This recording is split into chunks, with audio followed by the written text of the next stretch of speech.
Tomen sus lugares, hermanos, por favor.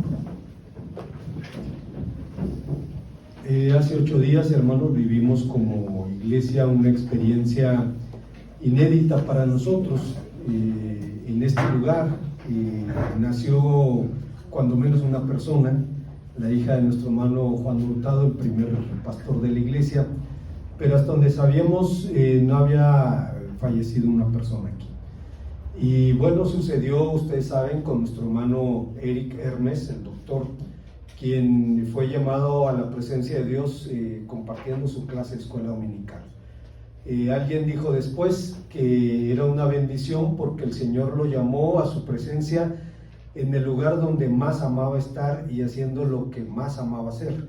Era precisamente compartir la palabra del Señor.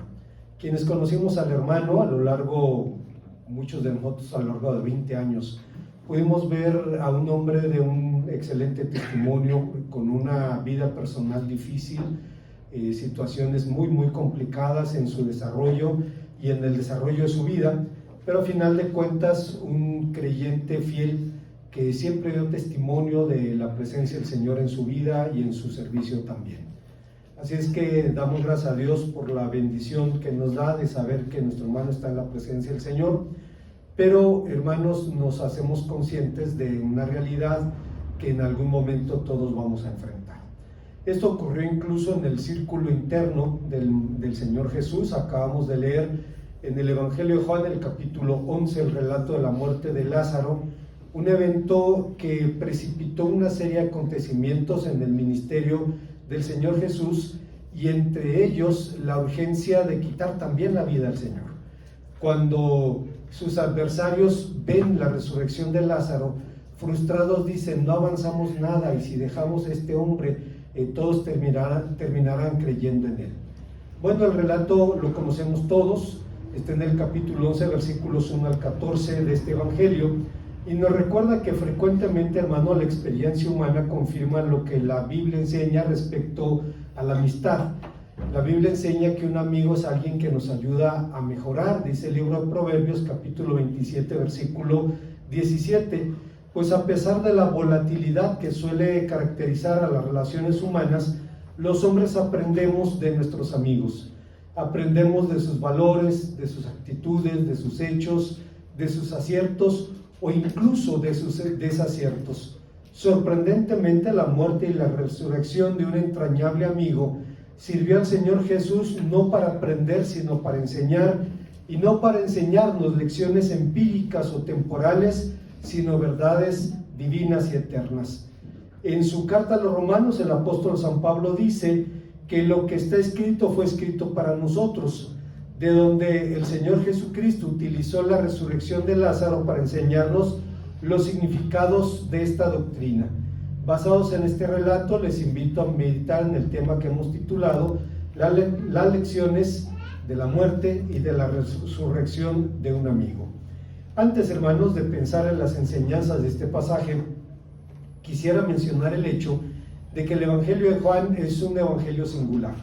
Está dividido en dos, y los primeros 11 capítulos hablan del ministerio público del Señor Jesús, y los 12 últimos nos hablan acerca de los eventos de los últimos días de su vida y de su ministerio. Esto, hermanos, nos ubica al final de esta división que Juan hace del ministerio del Señor Jesús, hablando de un incidente que marca de una manera definitiva la voluntad de sus adversarios de quitar la vida al Maestro. Ellos habían decidido no solamente matar a Lázaro otra vez, sino incluso también al Señor Jesús. Pero el Señor, en el propósito de su ministerio, toma ocasión de este acontecimiento para enseñarnos cuando menos 3 cosas. La primera de ellas es que la resurrección de Lázaro evidencia la identidad mesiánica del Señor Jesús. Sabemos, hermanos, que la relación de el Señor con la familia de Lázaro era tan entrañable que durante el padecimiento de sus hermanas le mandaron decir: Señor, he aquí el que amas está enfermo, en Juan capítulo 11, versículo 3. Este amor no era una mera presuposición de las hermanas de Lázaro, ya que el texto afirma categóricamente que el Señor Jesús amaba a Marta, a María y a Lázaro. Hay grupos sectarios que dicen que realmente el interés del Señor Jesús en estas mujeres es que eran sus esposas. El problema es que hacemos con Lázaro aquí, porque Lázaro está entre aquellos a los que el Señor Jesús amaba. Dada pues la profundidad de la relación, resulta hasta cierto punto lógico el velado reproche que ambas hermanas le hicieron al Señor tras la muerte de su hermano. Ambas le dijeron: si hubieras estado aquí, Lázaro no hubiera muerto. Sin embargo, ellas ignoraban que el Señor Jesús había declarado que este padecimiento tenía como propósito el que a través de esta muerte Dios recibiera gloria y el Hijo del Hombre fuera también glorificado. Lo cierto es que ni aún en el círculo más interno del Señor Jesús quedaba claro para los discípulos qué estaba aconteciendo aquí. Y usted recordará, acabamos de leer, que el texto dice: los discípulos dijeron, bueno, si está durmiendo, entonces se recuperará, porque pensaban en el reposo del sueño. Pero en el desarrollo del relato resulta claro que ese propósito no era otro que dar una vez más fundamento a la esperanza en la resurrección. De hecho, el Evangelio de Juan presenta como primer alusión a la resurrección precisamente en este relato. Como sabemos, hermanos, este asunto de la resurrección era un motivo de controversia antiguo en el judaísmo. Allá en el periodo interbíblico, cuando surgen los dos grupos más grandes del judaísmo, fariseos y saduceos, surge la controversia respecto a la resurrección. Los saduceos, que eran de la casta de los sacerdotes y eran personas reconocidas incluso por su soberbia, por su arrogancia. Flavio Josefo, el historiador judío, dice que entre ellos eran de trato más bien salvaje, entre ellos mismos, y respecto al resto de la comunidad, peor aún. Eran personas presuntuosas respecto a su linaje. Los fariseos, en cambio, era una reacción popular a los excesos de la casta de los sacerdotes, y uno de los méritos que obtuvieron o que tuvieron los fariseos es que democratizaron la Torá, es decir, dieron al pueblo el acceso a la Biblia, y fueron dos grupos que rivalizaron por influencia en el pueblo de Israel, y uno de los motivos de la controversia era de naturaleza doctrinal, y una de las doctrinas que debatían era precisamente el asunto de la resurrección. Y la razón era bien simple. Los saduceos de la casta de los sacerdotes tenían como única palabra de Dios a la ley de Moisés. Los fariseos, en cambio, creían en toda la Biblia, en la ley, los profetas y los escritos, donde encontramos alguna evidencia para la esperanza en la resurrección. Era un motivo de debate entre ellos. Sin embargo, a excepción de los saduceos, todos los israelitas esperaban en la resurrección, porque era la expresión de la certidumbre en el poder de Dios. En ese sentido, hermanos, era una conclusión a la que se tenía que llegar. Si no estuviera en los relatos bíblicos, de todas maneras se hubiera llegado a la esperanza de la resurrección. ¿Por qué? Porque si Dios es Señor de todo, tendría que serlo sobre la muerte también. Y claro, hay fundamento sólido para la doctrina de la resurrección, pero de alguna u otra manera se hubiera llegado, incluso sin esos testimonios, solo desde la certidumbre del poder absoluto de nuestro Dios. Encontramos, hermanos, entonces que los relatos de resurrección en los ministerios de Elías y de Eliseo, en 1 Reyes 17, 2 Reyes 4, era una base objetiva para esta convicción. Pero ¿cómo sería el Hijo del Hombre glorificado en este hecho? El poder sobre la muerte identifica al Señor Jesús con su Padre, ya que Él dijo que no podía hacer nada por sí mismo si el Padre no lo mandaba, o si el Padre no lo hacía igualmente. Esta declaración se da en el marco de la resurrección prometida y acredita al Señor Jesús como la esperanza de Israel, como el Mesías. No resulta extraño entonces que los relatos de resurrección obradas por el Señor Jesús sean tan evidentes en los evangelios. Tenemos la resurrección de la joven de Naín, que nos habla Lucas capítulo 7, el de la resurrección de Lázaro, el de la resurrección de Jairo, diferentes relatos que una y otra vez dan crédito a esta enseñanza.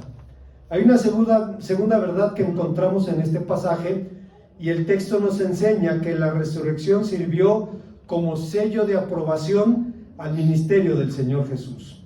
Según el Evangelio de Juan, la resurrección de Lázaro fue la razón de la muerte, o una de las razones de la muerte del Señor Jesús.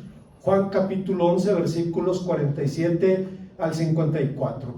Y por ende, también de la propia resurrección del Señor Jesús. Esta muerte figuraba, sin embargo, en el eterno designio de Dios. La resurrección sería entonces el sello de la aprobación divina a la vida y a la misión de su Hijo amado. Sería su victoriosa vindicación, y por esta razón la resurrección es presentada en el Nuevo Testamento como una inconfundible obra divina. Si usted se tomara el tiempo para buscar en alguna concordancia alusiones a la resurrección en el Nuevo Testamento, va a encontrar que siempre se ve en este hecho una indicación de la obra divina. Solamente Dios puede hacerlo, solamente Dios puede levantar a los creyentes de los muertos. Pero según los autores del Nuevo Testamento, la resurrección significa para el Señor Jesús el paso de una condición de autodespojamiento de su gloria a una vida nueva y transfigurada. Así que seguramente usted podrá recordar una de las páginas cristológicas más hermosas que encontramos en el Nuevo Testamento. San Pablo dice en la carta a los Filipenses, hablando de la resurrección de Cristo, dice: por lo cual Dios también le exaltó hasta lo sumo y le dio un nombre que es sobre todo nombre, para que en el nombre de Jesús se doble toda rodilla de los que están en los cielos, en la tierra y debajo de la tierra, y toda lengua confiese que Jesús es el Señor, para gloria de Dios Padre. Cuando pensamos que Pablo dice que Dios le dio a Jesús un nombre que es sobre todo nombre, y nos preguntamos qué nombre le dio su propio nombre, le dio el nombre de Señor. Y a partir de esta declaración del apóstol, Jesús es el Señor, se convirtió en la declaración de fe del cristianismo primitivo por excelencia. Podemos recordar aquellos pasajes en donde los creyentes enfrentaban la posibilidad de la muerte en el culto al emperador. Se trataba simplemente de que tomaran una pizca de incienso, la dejaran caer sobre carbones encendidos, diciendo: el César es el Señor, y la persona era libre, podía comerciar, vender, casarse, hacer su vida sin ninguna dificultad, porque estaba libre de sospecha. Algunos lo hicieron, pero otros decían: no, el César no es el Señor, Cristo es el Señor. Y podía costarles la vida, pero a final de cuentas era la declaración de su fe por excelencia. La exaltación del Señor Jesús apunta decididamente en el pensamiento de Pablo al desarrollo de la doctrina de la redención. De acuerdo con la visión del apóstol, Cristo es el nuevo Adán, la cabeza federal de una nueva raza humana, una raza regenerada. En ese orden de ideas, el apóstol declara en su carta a los romanos de manera contundente: mas ahora Cristo ha resucitado, 1 Corintios 15, primicia de los que durmieron es hechos, por cuanto la muerte entró por un hombre, también por un hombre en la resurrección de los muertos, porque así como en Adán todos mueren, también en Cristo todos serán vivificados. Dice: pero cada uno a su debido orden, Cristo las primicias, luego los que son de Cristo en su venida, luego al fin, cuando entregue el reino al Dios y Padre, cuando haya suprimido todo dominio, toda autoridad y toda potencia, dice 1 Corintios 15, del 19 al 24. Pero la exaltación del Señor Jesús trae aparejadas otras bendiciones para los creyentes. Trae la posibilidad de que el Espíritu Santo sea derramado en la vida de los creyentes, y podemos recordar que dice también San Pablo que exaltado por la diestra de Dios y habiendo recibido del Padre la promesa del Espíritu Santo, ha derramado sobre vosotros, dice el apóstol, lo que veis y oís. Pedro está predicando su primer sermón, y usted recordará que hay sorpresa, porque empiezan algunos a hacer cosas que no eran muy comunes, empiezan a hablar en lenguas, y algunos piensan, están borrachos. Otros dicen, no, es muy temprano para eso, y el apóstol San Pedro se pone en pie y empieza a predicar su primer sermón, un sermón claramente cristológico. Otras citas que sostienen puntos idénticos son Lucas 24:29, Juan 7:39, Hechos 1 del 1 al 4, 8, etc. La glorificación del Señor Jesús que trae su resurrección permite entonces que los cristianos tengamos comunión con el Señor por medio de su Espíritu Santo, de lo que Pablo también dice: pero si Cristo está entre vosotros y el cuerpo en verdad está muerto por causa del pecado, mas el Espíritu vive por causa de la justicia, y si el Espíritu, aquel que levantó a Jesús de los muertos, vivificará también vuestros cuerpos mortales por su Espíritu que mora en vosotros. En síntesis, la resurrección y la glorificación del Señor Jesús son signos de la aprobación de Dios sobre la vida y sobre el ministerio de su Hijo. Para los antiguos cristianos, esta se convirtió en una sólida convicción, y en su momento los primeros concilios cristianos empezaron a plasmar en los credos esta verdad. Fue la razón por la que pudieron decir: fue crucificado por nosotros en tiempo de Poncio Pilatos, padeció, fue sepultado, resucitó al tercer día conforme a las Escrituras y subió a los cielos, y está sentado a la diestra del Padre, y vendrá otra vez en gloria a juzgar a los vivos y a los muertos, y su reino no tendrá fin. Antes de que esto fuera un elemento litúrgico, un rezo, era una sólida declaración de fe de los creyentes, muchos de ellos analfabetos, que sin embargo podían resumir en estas palabras lo que creían y lo que esperaban de nuestro Señor. Recuerdo, hermanos, al pastor Francisco Castillo, fue mi pastor allá en la ciudad de Torreón. El hermano Francisco compartía el evangelio con una persona y le hablaba de la segunda venida de Cristo, y la persona quería burlarse del pastor por eso, y le dice: a ver, ¿usted sabe el credo? Sí, vamos a repetirlo. Y empiezan a repetirlo. Subió a los cielos, está sentado a la diestra del Padre, y vendrá otra vez con gloria a juzgar a los vivos y a los muertos, y su reino no tendrá fin.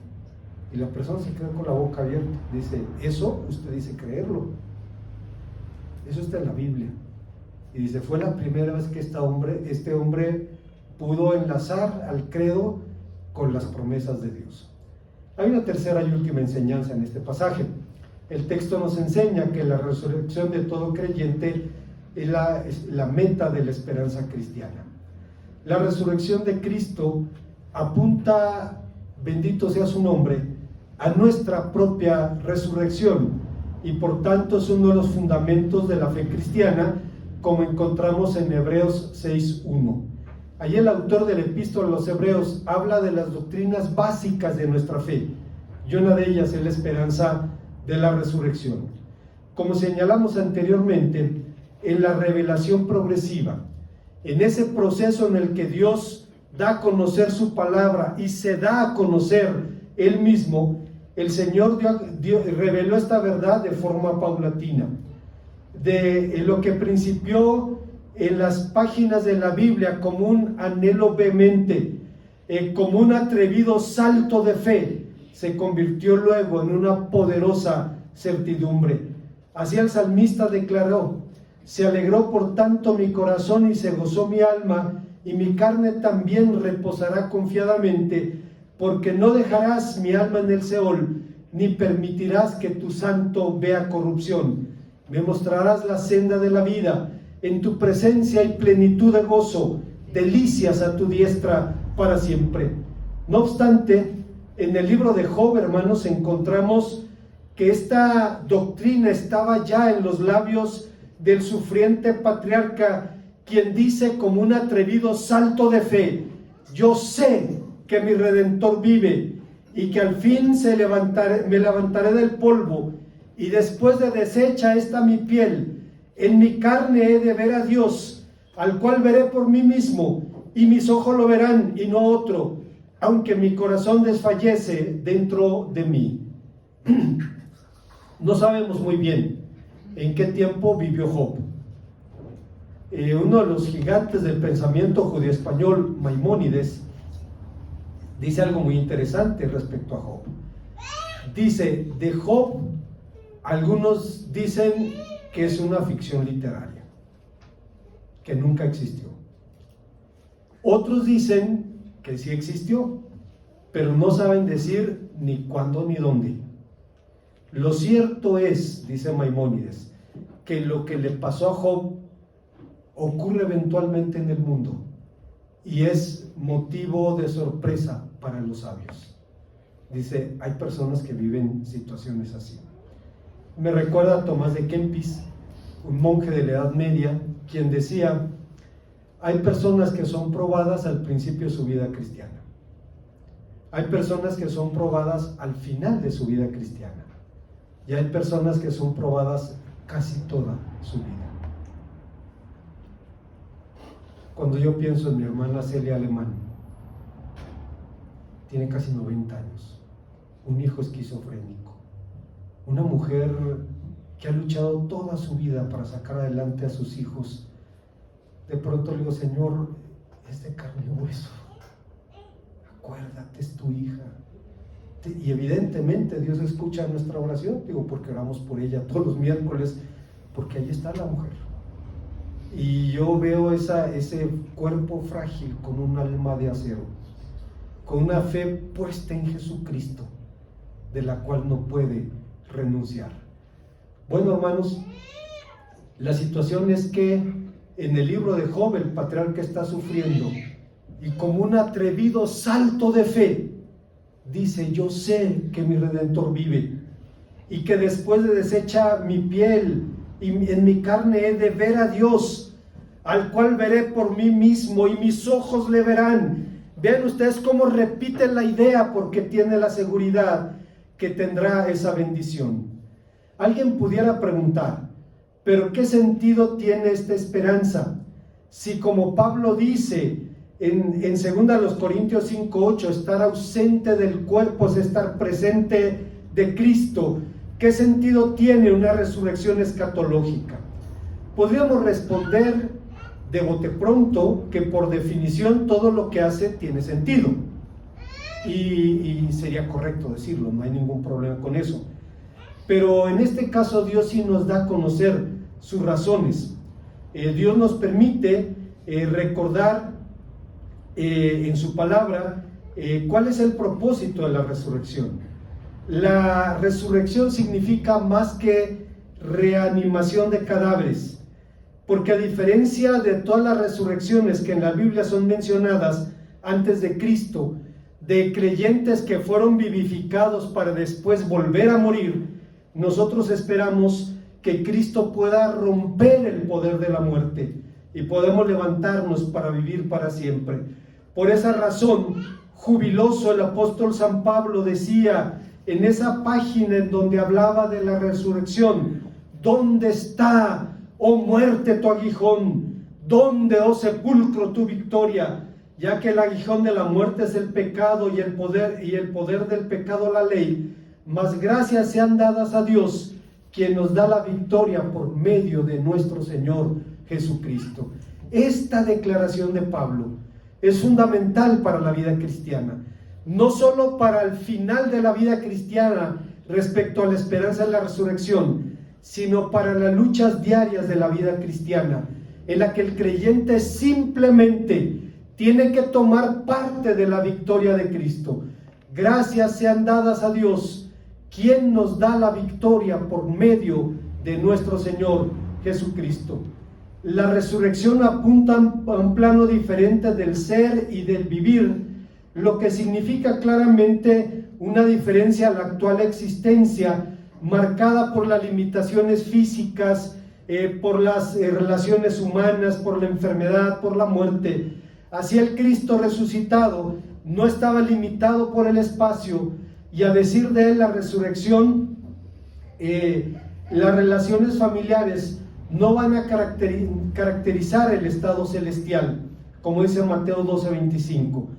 La resurrección corporal niega, como dice el hinduismo, una existencia incorpórea, la idea de la transmigración de las almas, la idea de que usted no puede comer un bistec porque le puede estar mordiendo el chamorrín a la abuelita. Entonces, esa idea, hermanos, es negada por la palabra de Dios. La palabra de Dios dice de manera categórica: está establecido que los hombres mueran una sola vez y después el juicio. Así es que comas el filete, no hay ningún problema. No le está mordiendo el chamorrín a la abuela, ni mucho menos, ¿no?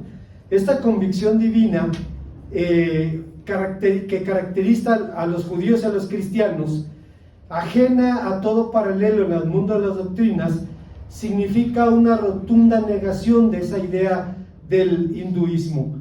La doctrina de la reencarnación de hombres, sean animales o incluso en otra especie, supone una etérea existencia incorpórea que es insostenible a la luz de la palabra de Dios. En contraste, como decíamos, la carta a los Hebreos dice que vamos a morir una sola vez y después vendrá el juicio.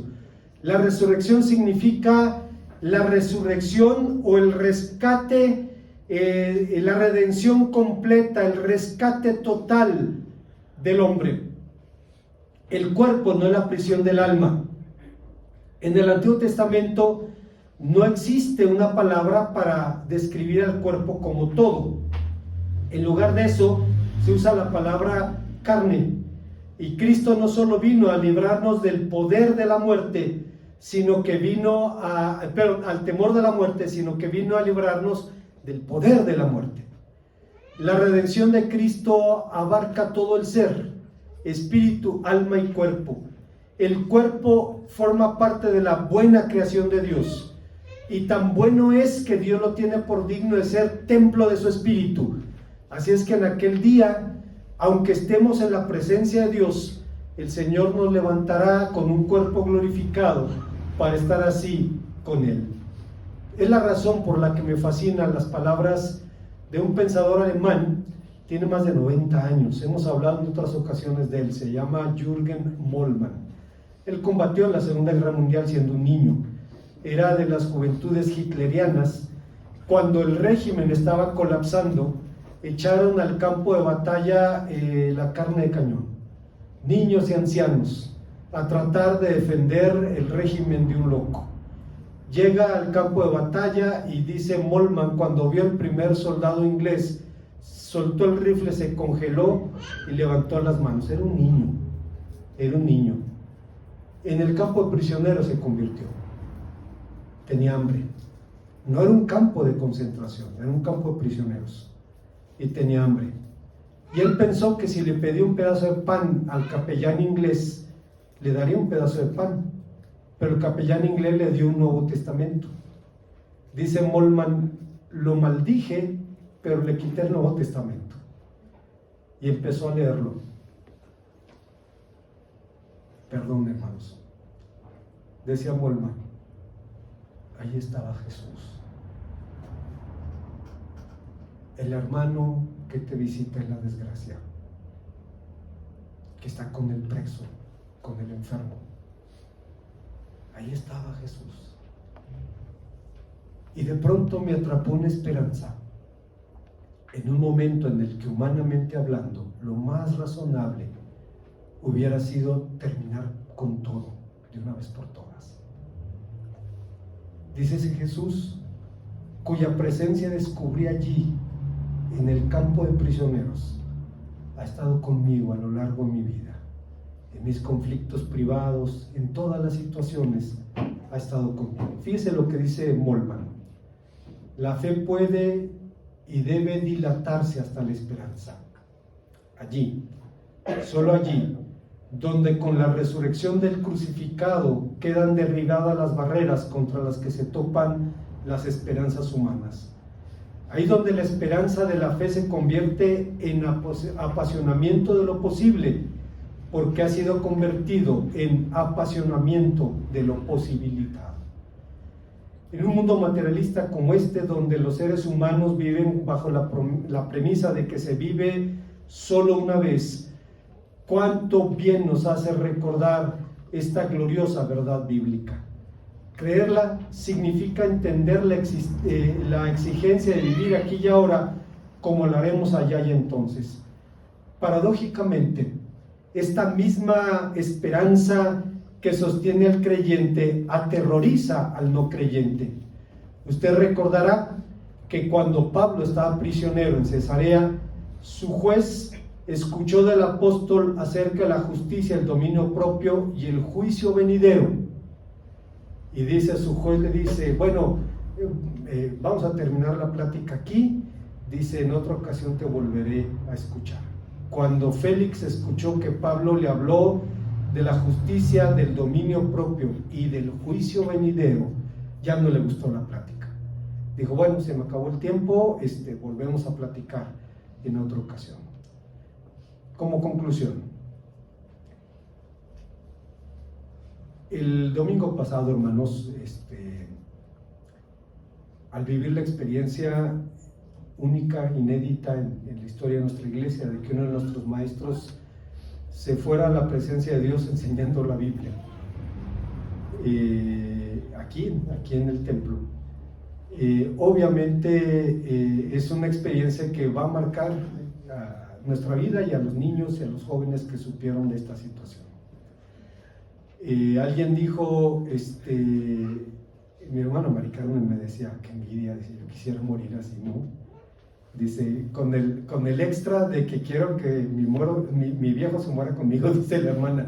Y el hermano Méndez dice, y como dijo Fox, ¿y yo por qué, no? O sea, lo cierto, hermanos, es que pues todos quisiéramos morir juntos, ¿no? Porque alguien se va a quedar a sufrir.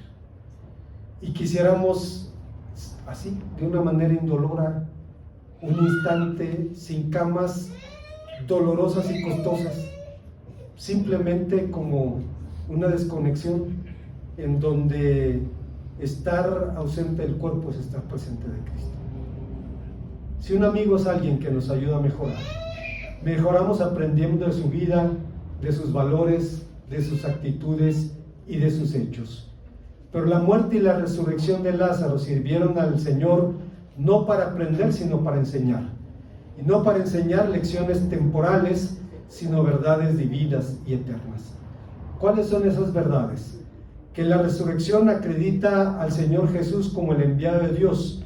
Y a ese respecto, el propio Señor dice, porque como el Padre tiene vida en sí mismo, así también ha dado al Hijo tener vida en sí mismo. Esto significa que el Señor participa de la misma cualidad de Dios como Señor y dador de vida. La siguiente enseñanza es que la resurrección del Señor Jesús era el signo de la aprobación divina a la vida y a la obra de su Hijo amado, y la base de la certidumbre cristiana de que no todo termina en esta vida. Pero ni la muerte ni la resurrección de Lázaro sirvieron al Señor como una página para plasmar su mensaje o como un escenario en el cual representar los significados de su misión. Lázaro resultó, al igual que todos los creyentes, bendecido por la obra redentora de Cristo. Él es el amigo que realmente necesitábamos para mejorar, y su resurrección la garantía de nuestra esperanza. Bendito sea Dios, hermanos. La resurrección, pero la relación de Lázaro y su familia con el Señor Jesús era tan cercana que sus hermanas le mandaron decir, aquel a quien amas está enfermo. Y esperaban que de inmediato se presentara, cosa que no hizo. Y le reprocharon en su momento: si hubieras estado aquí, mi hermano no hubiera muerto.